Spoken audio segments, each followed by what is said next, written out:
people tend to get fixated on what happened and miss the message in how one came out of it. And that's why I tend to tell the story. Sometimes, someone gives me an hour to tell the story. I tend to tell the story. I speed up the accident and talk about the journey a little bit more, Welcome to The Athlete's Record, where athletes share an honest and inspirational account of their sporting life, the things that matter most to them, and what they learned along the way. In this episode, we meet Trinidadian sailing star Andrew Lewis, who represented Trinidad and Tobago in 3 Olympic Games at London, Rio and Tokyo. Since then, Andrew has chosen to pass on his knowledge and experience as a coach with the Canadian Olympic team. Having achieved his dream of becoming an Olympian at London 2012, 3 years later, it could have been all over for Andrew when he almost lost his life in a freak accident while on a training camp in Brazil. Despite everything, his determination to recover brought him all the way to the start line at Rio 2016, just over 6 months later. This episode of The Athlete's Record is brought to you by Powerade. Developed with sports scientists, Powerade is a still, isotonic sports drink that helps support effective hydration and replenishes key electrolytes, energy, and fluids that your body loses during exercise.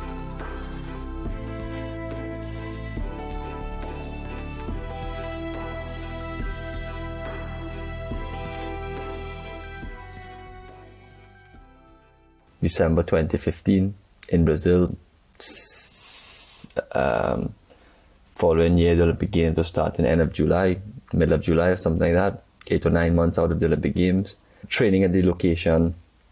Came home from dinner one night, forgot the house keys, decided I gotta jump over the wall to get inside the property, because on the other side of the wall you need a key to get in. And while jumping over this very tall wall with my Dutch training partner, the top of the wall fell off and came down with me. While we do have CC footage of this happening, we don't know how it fell on me, how it hit me to cause what it caused, because it broke my left leg, fibula and tibia, punctured my left lung, and broke my facial structure away from my skull. If I'm not mistaken, your face is connected to your skull in 5 parts, so it broke it away. And yeah, we're not sure how that happened, because, when I was found, I wasn't crushed by it, because if that had fell on me, that would have killed me instantly. It was over 500 pounds of concrete. But that structure was broken when it fell. It really is a mystery, but at the same time a blessing that, I only came up with that much injuries. Yes, I was no longer walking or breathing properly on my own, and many other things were happening, but I went into the hospital in Brazil, spent 2 weeks in the ICU, 6 surgeries, from rebuilding my face, cutting your head from ear to ear, peeling off your face, rebuilding the whole facial structure, cutting you below your neck, rebuilding the whole jaw, putting a rod in your tibia and your foot, 4 screws, draining a lung that's deflated and popped. It was a 2 weeks of, semi-reconstruction. Eventually I got home. I was approved to get on a plane with my lung situation. Flight, thankfully, it was just not having. I was in the hospital enough time and the length strength enough that I could fly on a normal plane. And, unfortunately, though, I had to come out of that plane into another ambulance to go straight to the hospital to do a checkup to make sure nothing happened in the flight. So it was very weird, like coming out of a plane, straight into an ambulance. You never went through customs, you never went through immigration. Some definitely weird experiences. Some of them I didn't even know how it happened. Behind the scenes, people were organizing that for me. And thankfully, everything was all right. One of my doctors in Brazil said, I said to him, well, when I start to retrain and push again, and he's like, where are you going with this question? I'm like, what, how do I know if I could go hard or not? He's like, fortunately, he was a sports doctor, so he understood about rebuilding a lot of Brazilian volleyball athletes and stuff. He said, you have to understand the difference between pain and soreness. If you're in pain, you need to stop.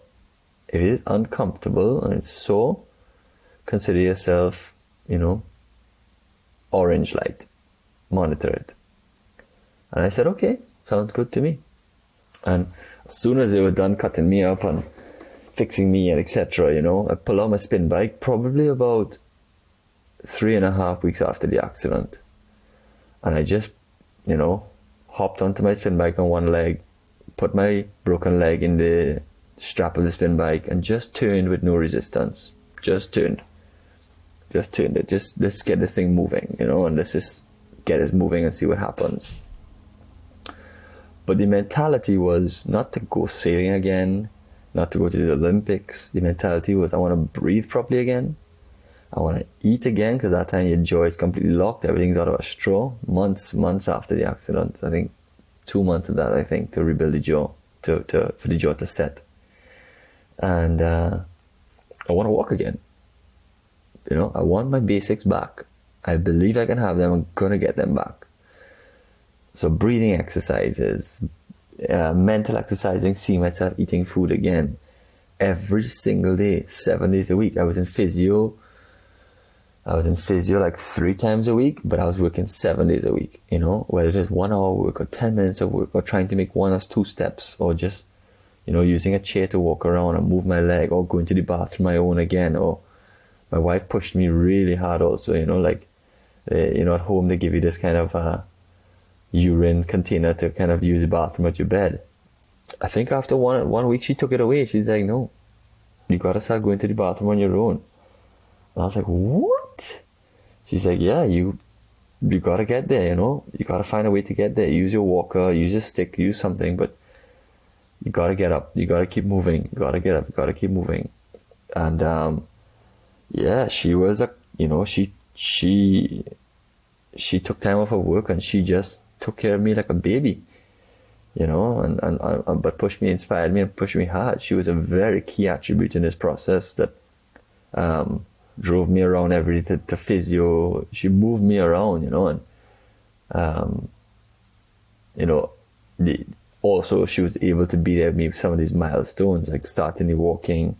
I said, listen, my brain is just so dead from lying down. Like I feel like I'm shutting down. Hey, what can I do? I'm like, can I drive the car? It just takes 1 foot to drive the car. And she was like, I guess, yeah, drive the car. At least I could focus on the road now and drive the car. So I started driving everywhere we went. So yeah, we did that road together for many weeks before she started back working. And eventually I felt like I was somewhat on my own. I could kind of wobble around. But I said, if I got back these 3 things, eating, walking, breathing again, why can't I sail?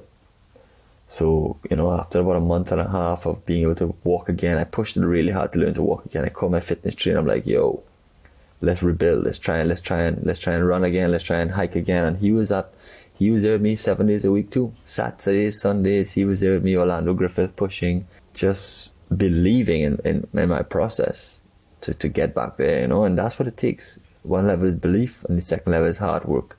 And because I was on this journey, I was able to get back fit enough. I got back in the boat, I believe in April, so within 3.5 months or something like that. I mean, I was definitely not in any shape to be a competitor at that point in time, but you're getting back in the boat. That's the process.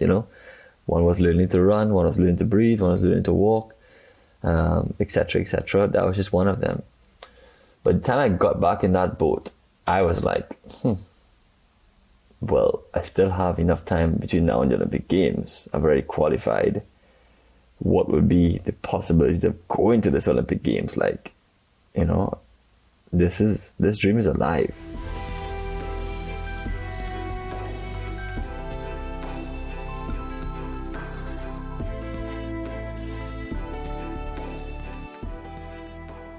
So then the Olympic Committee said, well, you need to go to the World Championships in May, complete 10 races. That World Championship had 14. And I said, okay, because the Olympic Games will have 10 races, that's your measurable. All right, let's go. And we know the more Mother Nature decided to make a statement is the more it was going to hurt. And Mother Nature was in Mexico full on. She was breathing hard with some good winds, some good waves. And It hurt. It is definitely an uncomfortable experience. I felt unfit and light, pain in some areas, but not pain where it was dangerous, discomfort. And, I left there completing 10 races. I didn't do all 12. I just did 10. I'm like, I'm out of here. Peace. And then we're going to finish this World Championships. I came and achieved what I had to do. I was like, I guess we're going to go to the Olympic Games, and I knew if Mother Nature was going to be gentle with me in that Olympic Games, I could blow my result out of the pond from London. But if she was to breathe hard again, like she did, it was going to be hard. And that was a testing one for me. I ask and I say, God, what are we doing here right now? We're in the middle of a race out in the ocean in Rio de Janeiro. I'm looking over the Christ, the Redeemer, sugar loaf on my right hand side. Like, what are we doing here right now? What is this? This is the most non-Rio conditions. This is not Rio de Janeiro that I've been coming to and training. What are you doing here? And it was again another test in my life, just to show I'm here to let you know that I'm gonna humble you. I'm gonna show you how to be respectful. I'm gonna teach you that I'm the bigger one than you. And who is boss? Mother Nature is boss. God is boss. And so said, so experienced. So it was a nice journey to get back to the Olympic Games. It was a very special Olympic Games. I think I was very fortunate to have that milestone to work towards, to help me, create this extremely fast recovery. And again, people keep saying, Andrew, you're a miracle. You're so special, putting me on a heavy pedestal. You have the TV in Brazil putting a big story about it. And then I give people the opportunity to, hear the story, learn something from it. But the truth is, I ain't no miracle. I ain't more special than you. I just had a very, very well-designed team around me that I brought together with a very high level of focus and discipline that was believed achievable. Not far-fetched, it was believed achievable.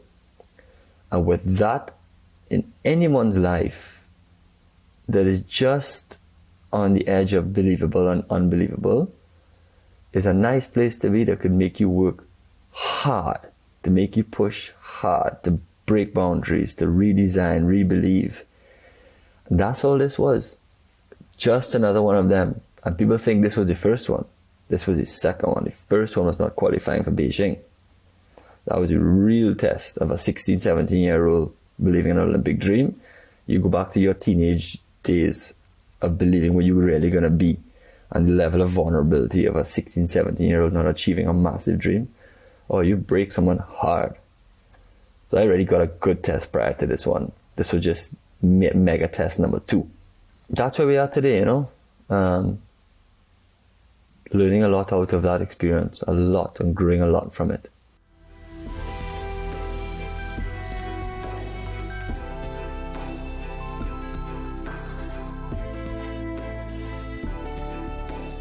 When you can't find direction, listen.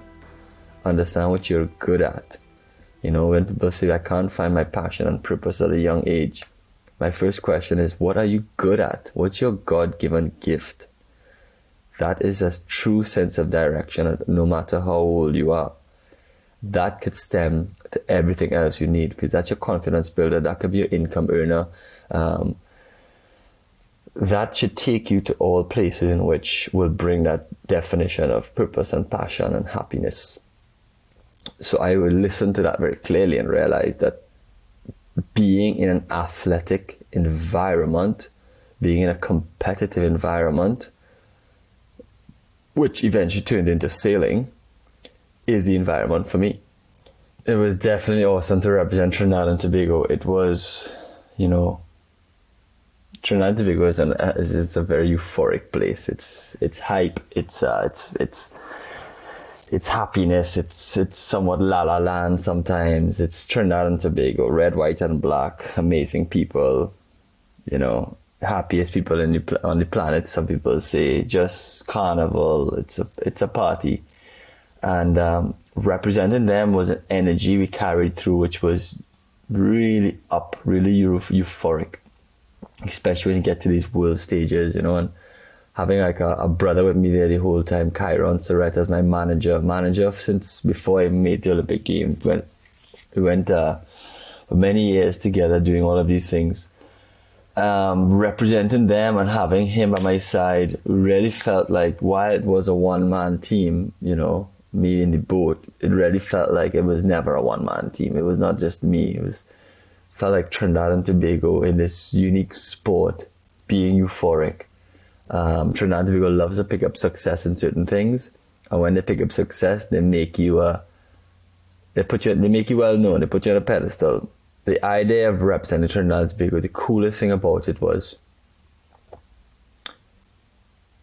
if you do this, if you make it from here, you can make it anyway.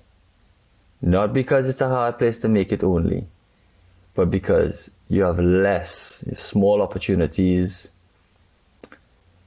and it shows you that your island, your country does not make you. You make your island, you make your country.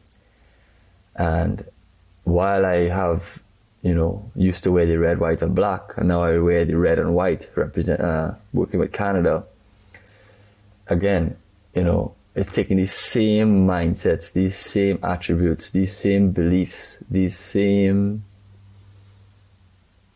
values is what I'm looking for. I'm putting them into planet Earth. So Trinidad and Tobago was the root. That's my soil. That's my birthplace. That's my passport. That's the people who helped establish Andrew Lewis. While Fernando was a big role and he's a Peruvian, these are the people who established me from a country point of view. And they will forever be the people who made Andrew Lewis into what he was from 0 to 32. And every time I go back there, because I don't know where I live right now. I'm on a plane every other week or twice a month in some cases, traveling here, all over. But I always fly back there. My wife and daughter are still there. And every time I land there, I just put a smile on my face. This place, something about this place, where this place is either it's hilarious, or it's encouraging, or it's exciting, or it's motivating. It has a vibe about it that, you arrive in LA, you don't feel it's a different vibe there. You arrive in London, you arrive in Dubai, Australia, it's always a different vibe. But Trinidad and its people, and a key word, it's people. From the time you reach the airport, it could be a good laugh. It's from the time you even check, you're in a different country and it's a direct flight to Trinidad, you already know you're on your way to Trinidad. The people make a statement. They're loud, they're present, they're open, they're happy when they're ready most of the time. And that to me is one of the coolest things about coming from Trinidad and Tobago, is its people. And I'm grateful, I'm honored to have represented them and to have grown through them, their people, their cultures, their ways.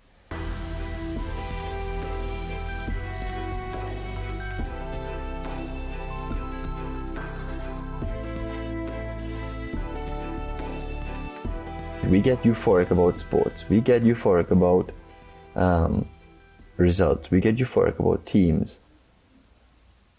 But sport is designed, from my historical readings, as a place to showcase one's strengths so that others could recognize theirs. Not so that we could sit down and look at something and say, I could never do that. Not so that we could see something and say, that is never going to be me, and I could never be them. Yeah, true. You can never be them. There's only one of you, and no matter if you're a twin, there's still only one of you. Your DNA still reads different. But you know, that's the most important thing to me, is to recognize that sport is a journey of self-mastery. Sport is a way of keeping your body healthy. Sport is a way of showing you could break barriers, you could hit new pinnacles, you could in theory have a journey of mastering yourself, you know, of saying that I love my body, and my body is my tool, my body is my ability to showcase my strength, and I'm going to take care of it, and sport is going to be the way I'm going to use it.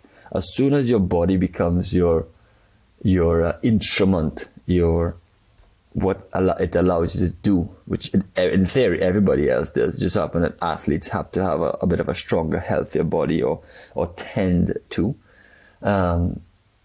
You know, that's one of the coolest things that it has given me. It's given me this opportunity to really take care and nurture my body. Like, you know, they always separate the athlete from the average human being.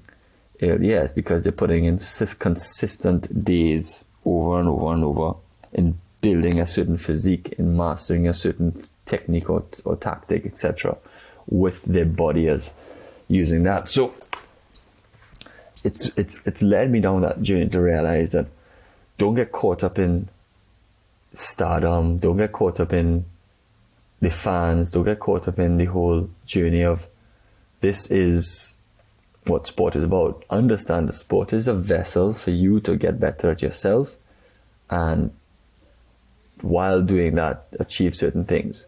No matter how coordinated or good you are, everyone can play sport and everyone can be good at it in your own way.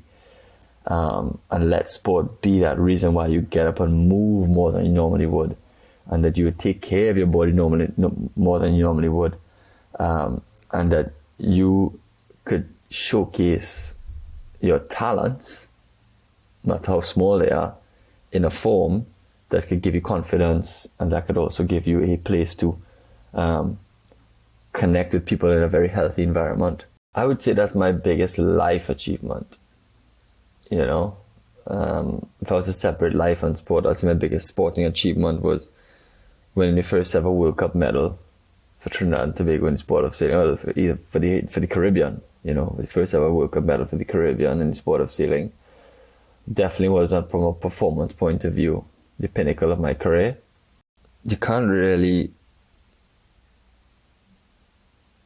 categorize this Olympic pathway in one place, biggest achievement. You know, that's a result that's been performed out of my biggest achievement. My biggest achievement is, first of all, believing in that 13-year-old dream. You know, then what came after that, over and over and over, this whole project of Andrew Lewis becoming an Olympian, going to the Olympics again a third time, and now into a coach. I have to say that my life, 33 years of existence, is my biggest achievement. And to not put one result on it, to not put one experience on it, to not put one person as the reason why, to put everything as my biggest achievement, and to continuously put that as my biggest achievement. Because if I live by the medal, I will die by the medal. And a medal will disintegrate, a medal will rot, a medal could get stolen or lost. It's a physical thing. But the experiences I have created, no one could take them from me. The places I've gone, no one could take them from me. What I have done, who I've been with, no one could take that from me. And your biggest achievement in life, no one could take from you. No one could interfere with. It can never go away. And that's what is going to allow me, and that what I know has allowed me to remove things like post-athlete depression, to remove things that certain athletes struggle with. Like, what am I going to do now? Or I don't have that satisfaction of being on the podium anymore. Or it's because I never put those moments as my greatest achievement. I put those as goals, as targets. And if I achieve those things, epic. If I don't, I keep working towards them. And no matter what, the journey, the experiences, the person I am, which, if I'm growing every day and being a better person for myself, then I'm being a better person for the people and this planet. So therefore, that's my biggest achievement. And I will keep doing that till the day I no longer get to breathe on this planet. This episode of The Athlete's Record is brought to you by Powerade. Developed with sports scientists, Powerade is a still, isotonic sports drink that helps support effective hydration and replenishes key electrolytes, energy, and fluids that your body loses during exercise. Subscribe now for more inspirational stories from the world's greatest athletes.